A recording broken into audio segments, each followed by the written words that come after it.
ได้ของเล่นใหม่พี่น้องไอ้ทุกท่านเพิ่มมึงโอ้ได้รถเพิ่มมึงครับพี่น้องโอ้ซื้อมาวาน300 บาทโอ้เล่นอยู่ในเฮือนนี่พี่น้องโอ้จะกดไปยังกดมั่วทั่วไปเลยกันมันสิมุนนะกดมาดีๆโอ้กดดีๆดูกดงามๆดู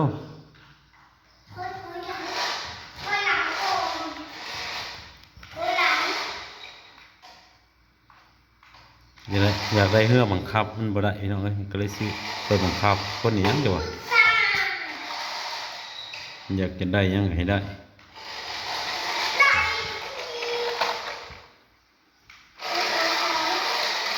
ก่อนที่โม่จะกดมันโมนอยู่แล้วนะพี่น้องพื้นนั่นมันก็กดง่าย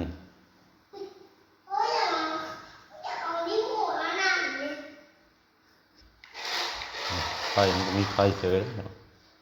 จังไรก็แบตมืดสาดแบตเอาไปทำกันแต่ว่ารีโมทมันใส่ทาน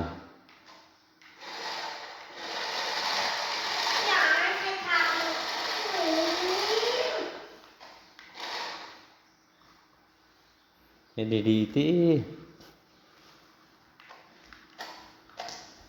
มันทานเหมือนเราไปชักก่อน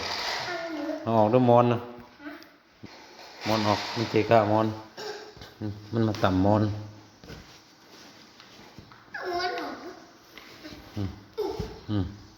เห็นเลิศบ้าน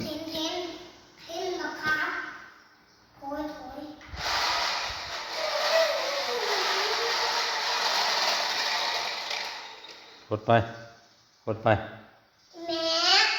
กดไปบอพอถ่ายดิไปเขาได้เครื่องเล่นใหม่บ้าน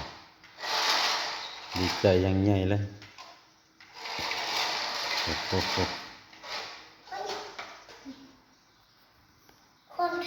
เล่นยีดินมันจะได้บ่บ้านพี่น้องลองกดมาดูกดดูมันจะไปอยู่แต่ว่ามันบ่คืนพื้นบ่คือเฮือนแล้วมันมอนมีหญ้ามันบ่ไปบ่ได้ดอกมันต้องเล่นในพื้นเรียบกดมากดไปก่อน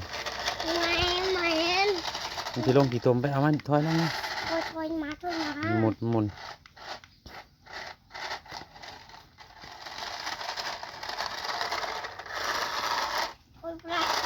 โอ้นี่เป็นลิ้น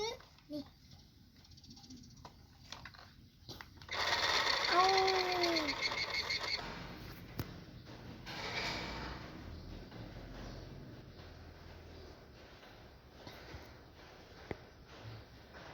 มาเลยแม่นมันบ่ถึงดอกใส่ปานนั้นเอามาเลยแม่นเนี่ยมันมาบ่ได้ดอก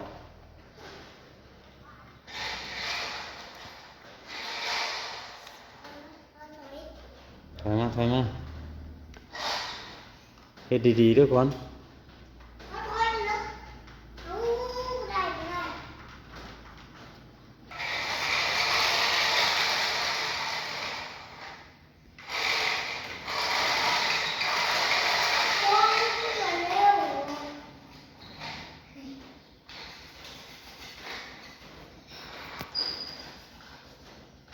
เล็ดรถรถ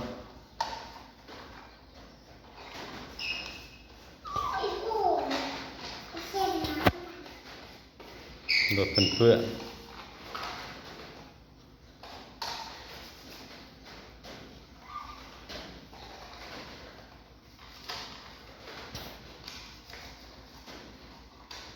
ถูยังยิ่งบ่อนแต่มันเพื่อนบอกมันไม่ต้องลงไปเล่นกี่ต้มบ่อนแต่มันเพื่อนเล่นแต่ในเฮือนนี่กันเล่นไว้กดอีกจะได้สากแวดไว้เห็นมุนติ้วทำเห็นติ้วไปดูมุนติ้วคือพอเห็นนั่นเห็ดคือพอเห็นติ้วบ่มุนติ้วนะ มนติววงผม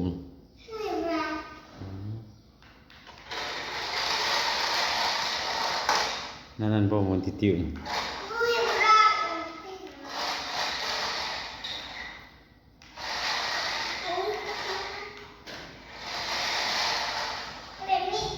มันเป็นมันมาก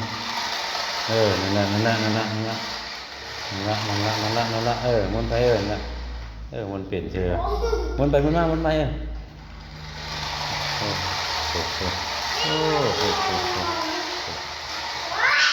เพิ่งเล่นเพิ่นแห้งโดยหลอด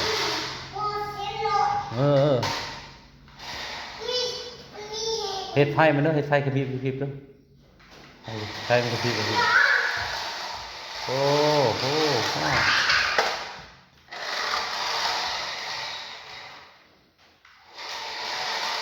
เป็นมนติวเด้อมนติวมันแห้งมันแห้งห้อย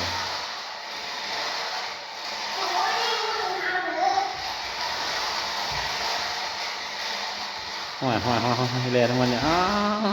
คนนึงไล่ตาได้ป่ะเนี่ย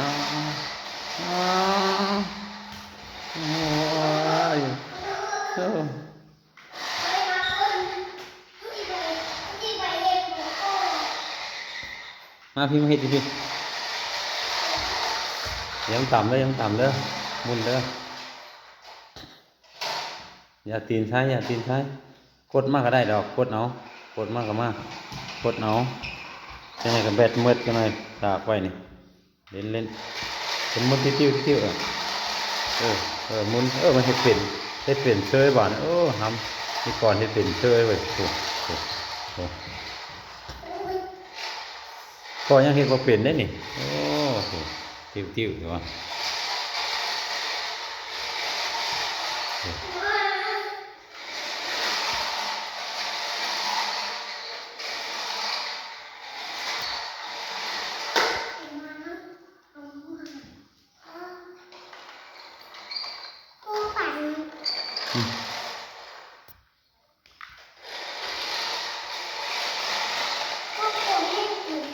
เฮ็ดดีๆติ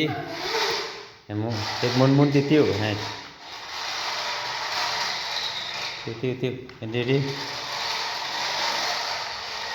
มุนติ้ว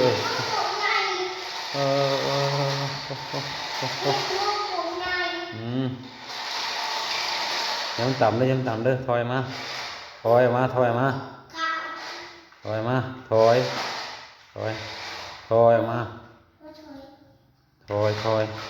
ไปจับมามุนติ้วลูก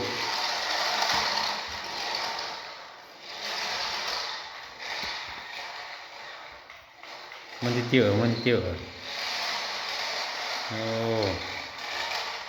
มุนไปถอยกำลังไปถอยแน่นบ้อง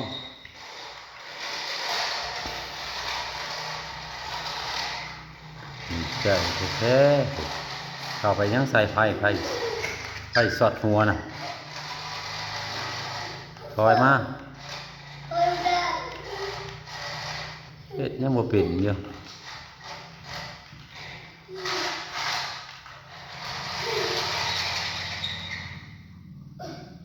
เล่นละแมน สวัสดีครับ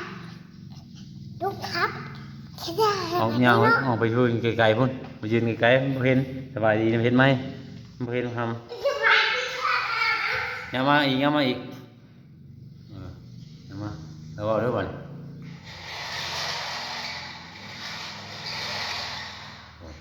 คนคิดดื้อครับ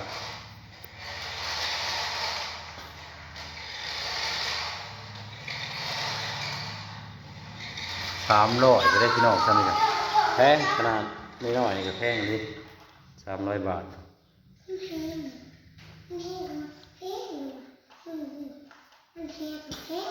ได้ของเล่นแล้วพี่น้องเขามาเบิ่งกันเริ่มกันไลค์กดแชร์กดติดตามได้พี่น้องเด้อ